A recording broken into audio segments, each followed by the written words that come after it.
सियासी जमातों का दबाव कर गया। इलेक्शन कमीशन पाकिस्तान ने जनवरी में आम इंतखाबात करवाने की मनसूबाबंदी कर ली। किसी पेचीदगी की सूरत में तारीख 4 फरवरी तक जा सकती है। इलेक्शन कमीशन के ज़राए का कहना है कि अगर सुप्रीम कोर्ट ने हुक्म दिया तो इंतखाबात जनवरी से पहले कराना पड़ सकते हैं और इलेक्शन कमीशन उसके लिए भी तैयार है।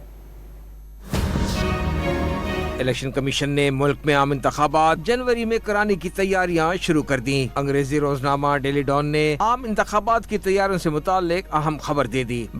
के मुताबिक नई हल्का बंदियों के बाद इलेक्शन कमीशन जनवरी 2024 में इलेक्शन कराना चाहता है। इस सिलसिले में सबसे मौजूद तारीख 28 जनवरी होगी। किसी और पेचीदगी की सूरत में इंतखाबात की तारीख 4 फरवरी तक जा सकती है। इलेक्शन कमीशन के एक सीनियर ओहदेदार ने बताया कि अगर सुप्रीम कोर्ट ने हुक्म दे दिया तो इंतखाबात जनवरी से पहले कराना पड़ सकते हैं और इलेक्शन कमीशन इसके लिए भी तैयार है। कानूनी माहिरीन की राय है पंजाब इंतखाबात केस में इलेक्शन कमीशन की नजरसानी अपील मुस्तरद होने के असरात आम इंतखाबात पर भी पड़ सकते हैं। इस सिलसिले में इलेक्शन कमीशन ने हल्का बंदियों का दौरानिया कम करके उसकी 30 नवंबर तक हतमी इशात का ऐलान कर रखा है। इससे कबल हल्का बंदियों की हतमी इशात की तारीख 14 दिसंबर तय थी। ये फैसला इलेक्शन कमीशन ने तमाम छोटी बड़ी सियासी जमातों से कई रोज तक जारी रहने वाली मुशावरत के बाद उनकी तजावीज सिफारिशात की रोशनी में तैयार किया था। फैसले के तहत इलेक्शन कमीशन में हल्का बंदी कमेटियों की अमली तरबियत भी शुरू कर दी गई है।